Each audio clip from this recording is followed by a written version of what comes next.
Good morning, Rabbi. We wanted to do a follow-up to our lecture that we gave on Thursday night regarding the guarding of the Brit, but this time we wanted to talk about the ladies' perspective. What does that mean? That the ladies, do they have also a share in this mitzvah of guarding the Brit? Well, obviously they don't do Brit, they don't do circumcision.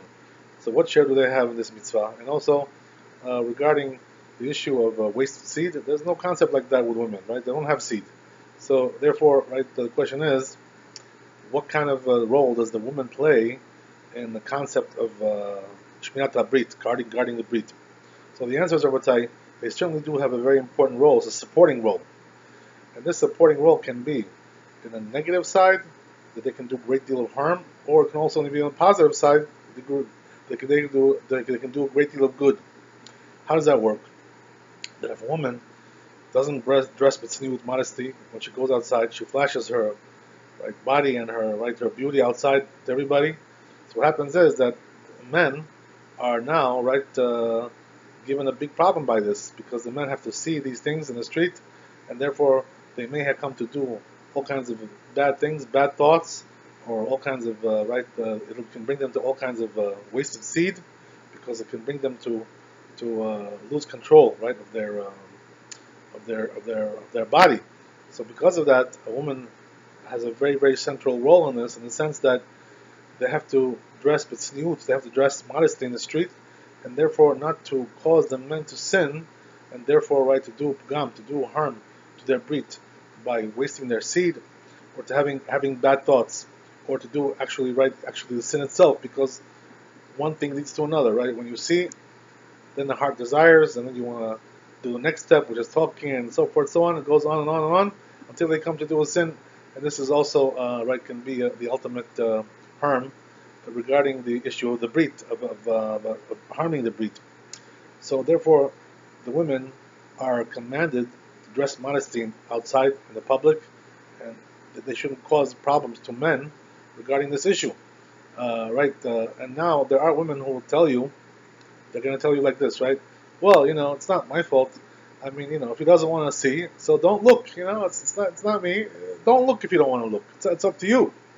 Is that really true? The truth is, right, the Chazal tell us that this is a very, very big mistake. It's a very mistaken notion. That a woman has to understand that men can't control themselves. When they see something like that, so attractive and exhilarating, whatever, it's very provocative, they can't control themselves. So they want to look.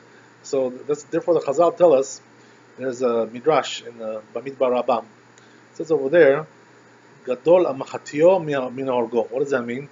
That the person who causes others to sin by inciting them to do sins is considered to be worse than the person who kills him. Can you imagine? A person kills you, this is very, very bad.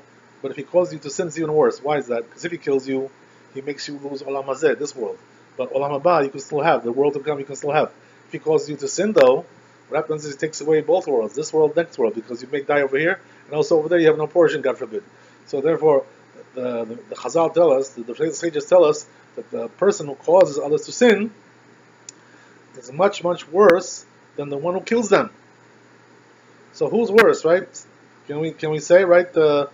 Is Hitler worse, or is the person who causes somebody to sin like that by dressing improperly? So the truth is, right, according to what the sages are saying, the one who causes them to sin is worse than Hitler, because Hitler only did was kill bodies, but this person is causing the Jew to sin, and therefore he's taking away this world, he's taking away the next world from him, so he can have nothing left, right? To take totally, he's going to forfeit both worlds, and he's going to forfeit his life, God forbid. So therefore, right, we see that the women have a very great supporting role over here regarding the issue of guarding the brit. So what's their part? They have to make sure that they don't cause the men to sin, right? By not dressing provocatively in the street. There's also a story brought down just the opposite way now, right? Also, there's a positive thing that they can do with that, with this attraction that men have towards them.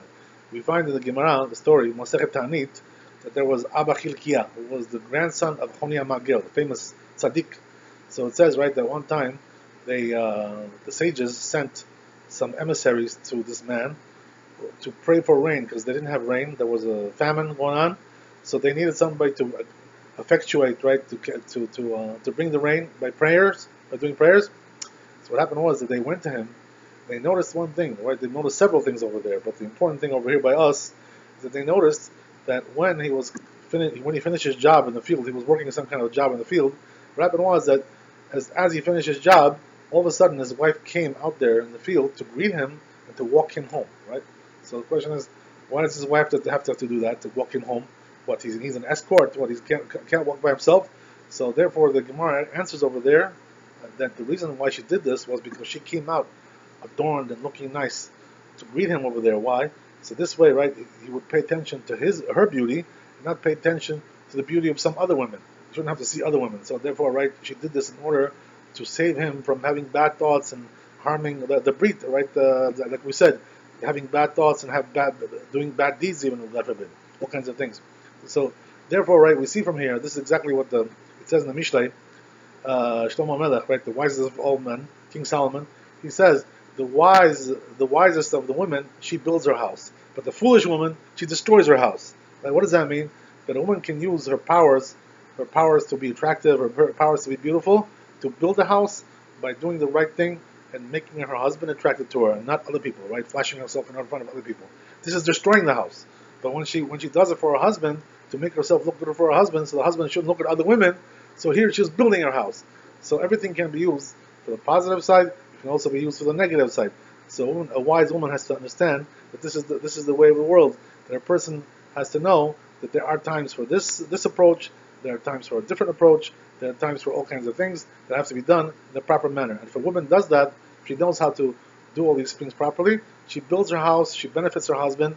But if a woman, God forbid, comes out in public and causes others to sin, so therefore, right, this is considered to be a very big problem.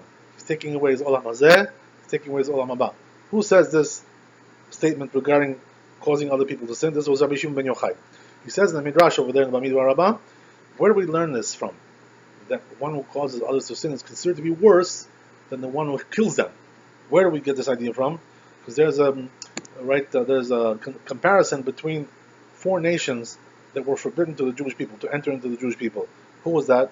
We have Edomi, we have Mitzri, we have Moavi, and we have Ammoni. Right? So interesting thing, right, is that Mitzri, the Egyptians, and Edomi, the Edomites, were the Christians, right, today. That's what the Romans. So they say that they attacked the Jewish people only in their body. When the Jews left Mitzrayim, they tried to kill them. So therefore, right, they're considered to be killing them. So regarding them, it says in the Torah that the 3rd generation can already marry into the fold, the Jewish people. The 1st generation cannot.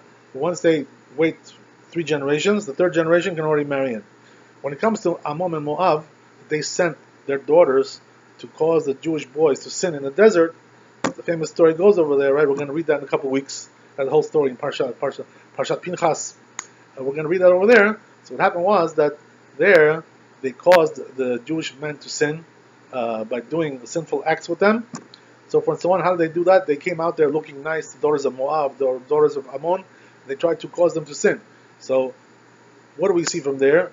That when it comes to Ammoni and Moavi, those 2 nations, they can't enter into the fold forever. If they convert to Judaism, they can convert, but they can't marry into the fold for all generations. So what does that mean? You see from there that the one who causes you to sin is considered to be worse than the one who kills you. And this is the reason why, when it comes to Moavi and Ammoni, we don't allow them to come in ever to enter into the Jewish fold by marrying into the Jewish people inside. So what does that mean? That we see from there, Rabbi, very clearly that the woman has a very, very central role, and she can't say, "Oh, it's not my fault if he looks at me." What does that mean? It's not your fault. Of course, it's your fault. You cause a person to sin like going out there in the street. So what? You can just brush that off and say, "Oh, it's not my problem. You shouldn't look at me." Oh yeah, right. You think that a man can control himself like that? There's no way for a man to control himself like that. So therefore, this is all like a very mistaken notion by the women, God forbid. So the women have to understand, our precious, righteous Jewish women have to know one thing, that the way to guard yourself and your husband and your family and the whole Jewish people from sinning is to dress modestly when you go outside in the public domain. Baruch Adonai Leolam, Amen ve'Amen. Chazak u'Baruch.